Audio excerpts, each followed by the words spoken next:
आज सकाळपासूनच बऱ्याच बातम्या सुरू आहेत आणि उद्धव ठाकरे यांचे सुपुत्र आदित्य ठाकरे यांना आता पक्षाचा कार्याध्यक्ष बनवलं जाईल अशा पद्धतीची चर्चा त्यांनी सुद्धा ट्विट केलेलं आहे। या चर्चांमध्ये काही तथ्य नाही आहे। आपल्यासोबत अखिल चित्रे आहे, आपण त्यांच्याशी थेट बातचीत करणार आहोत। काय नेमकं पक्षात घडतंय? मला असं वाटतं गेले आपण काही दिवस पाहिलं तर अशा प्रकारचे शिवसेनेबद्दल वेगवेगळ्या बातम्या पेरण्याची जी काय प्रक्रिया सुरू आहे त्याचाच हा एक भाग आहे। जर सन्माननीय युवासेना प्रमुख शिवसेना नेते आदित्य ठाकरे साहेबांना जर कोणती मोठी जबाबदारी शिवसेनेत मिळत असेल तर ते शिवसैनिकांना आनंदाचंच क्षण आहे। परंतु अशा प्रकारे ज्या कुठच्या चर्चा घडल्याच नाही, ज्याच्याबद्दल अजून काही झालंच नाही, त्याच्याबद्दल अशा प्रकारे बातम्या पेरणं मला असं वाटतं हे अत्यंत चुकीचं आणि दुर्दैव आहे। आणि जे लोक हे बातम्या पेरतायत ते वारंवार असं सांगत फिरतात की शिवसेना आणि ठाकरे हे आता निग्लिजिबल आहे, महाराष्ट्रात ते राहिले नाहीत वगैरे वॉटेवर। परंतु त्यांची जी काही दुकानं आहेत हे ठाकरे आणि शिवसेनेवर बोलल्याशिवाय हे चालूच शकत नाही, अन्यथा त्यांचं एक्झिस्टन्सच संपेल। नितेश राणे यांनी पण टीका केली आहे। नितेश राणे म्हणतात की प्रायव्हेट लिमिटेड कंपनी झालेली आहे शिवसेना। मी बोललो ना की अशा लोकांचं एक्झिस्टन्सच, आज ते मंत्री आहेत या राज्याचे तरी देखील त्यांना ते मोह आवरत नाही की ठाकरेंवर आणि शिवसेनेवर बोलावं। कारण त्याचं कारणच असं आहे की जर ते शिवसेनेवर आणि ठाकरेंवर बोलले नाही ना तर त्यांचं एक्झिस्टन्स शून्य आहे। प्रायव्हेट लिमिटेड कंपनी ही शिवसेना जर असती ना तर त्यांच्या पिताश्रींना मुख्यमंत्री पदाची संधीच मिळाली नसती। आणि प्रायव्हेट लिमिटेड कंपनी शिवसेना नसून ती एक चळवळ आहे, स्वाभिमान संघटना नाही। स्वाभिमान नावाची जी काही कंपनी त्यांनी उघडलेली ना, जी लगेच उघडली आणि त्यांना बंद करून ते काय ते विलीन करावी लागली, तशा प्रकारचं नाही आहे। शिवसेना ही चळवळ आहे, म्हणून त्यांनी ना जरा इतिहासाचा थोडा विचार करून आणि थोडा अति उत्साहित न होता जरा विचारपूर्वक त्यांनी बोलावं। हीच आपल्या माध्यमातून ते मंत्री आहेत तर त्यांनी जरा जरा विधान जरा नीट करावे। करुणा मुंडे पण तर म्हणतायत, करुणा मुंडे म्हणतात की इतके निष्ठावंत आहे, मग त्यांचा का विचार केला जात नाही? त्यांना संधी दिली पाहिजे। कोण आहेत त्या? कोण आहेत? कोण त्या? कोण आहेत म्हणजे? आता उद्या तुम्ही राखी सावंत काय म्हणाला त्याच्याबद्दल विचाराल, तर त्याच्यावर थोडी उत्तर अपेक्षित आहेत। कोणी उठून काही बोलेल त्याला थोडी उत्तरं देता येतात। कोणी जबाबदार राजकीय पदाधिकारी कोण त्याच्यावर भाष्य करत असेल तर त्याला उत्तर देऊ। गोरेगाव नेस्कोमध्ये जी ड्रग पार्टी झाली, बरेच नवनवीन खुलासे त्या संदर्भात होत आहेत। तिकिटाचे जे दर होते ते 2000 पासून 2 लाखांपर्यंत होते, 2.5 लाखांपर्यंत होते।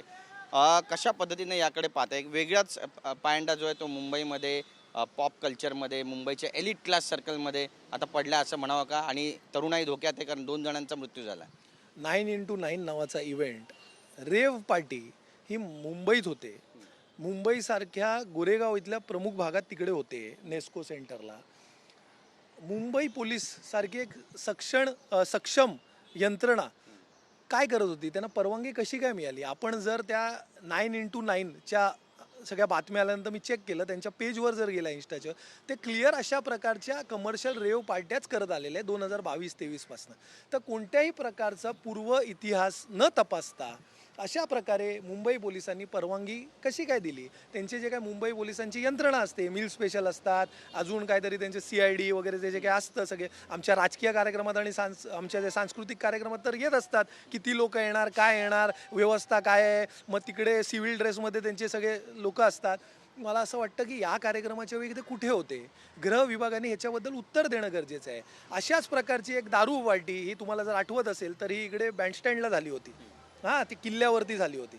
सांस्कृतिक मंत्री त्या कार्यक्रमात त्यांनी सहभाग घेतला होता, त्यांचे व्यासपीठावरचे फोटो मी ट्विट केले होते। त्याच्यावरती अद्याप सरकारने आम्ही कारवाई करू असं माननीय मुख्यमंत्री महोदयांनी तेव्हा माध्यमांना सांगितलं होतं। काय कारवाई झाली आजपर्यंत त्याच्यावर? आणि आता सुदैवानी म्हणा की दुर्दैवानी म्हणा, इथले पालकमंत्री हे आशिष शेलारजीच आहेत, सांस्कृतिक मंत्री पण तेच आहे। मला असं वाटतं वारंवार प्रेस कॉन्फरन्स घेऊन माध्यमांसमोर वक्तव्य करणारे हे जे कोण मंत्री आहेत, मला असं वाटतं हे ह्याच्यावरती स्पष्टीकरण देणं गरजेचं आहे की हे का घडलं, कसं घडलं। कोण जबाबदार आहे असं वाटतं तुम्हाला? 100% तुम्ही गृह खात्याला जबाबदार धरलाच पाहिजे। सांस्कृतिक विभागात जर त्यांच्या नाकाखाली अशा प्रकारची संस्कृती महाराष्ट्रात जपली जाणार असेल रेव पार्टीची, तर मला असं वाटतं की ह्याचे उत्तरदायी हे सत्ताधारीच आहेत, त्यांनी याच्याबद्दल उत्तर दिलं पाहिजे। मुंबई पोलिसांनी अशा प्रकारची परवानगी ही कशी काय दिली? आज हे आपल्या निदर्शनास कधी आलं? जेव्हा 2 लोकांचा दुर्दैवी मृत्यू तिथे झाला। जर हे घडलं नसतं तर तो कार्यक्रम झाला असता, लाखो करोडो कमवले असते लोकांनी, ड्रग्सची विक्री सर्रास झाली असती। ड्रग्सची विक्री मुंबईसारख्या गोरेगावच्या ठिकाणी जर होत असेल तर आपण किती सेफ आहोत याचा विचार मला असं वाटतं आता मुंबईकरांनी करणं गरजेचं आहे. आमची बातचीत केल्याबद्दल कॅमेरापासून गणेश रहाटेसह गिरीश गायकवाड, TV9 मराठी, मुंबई.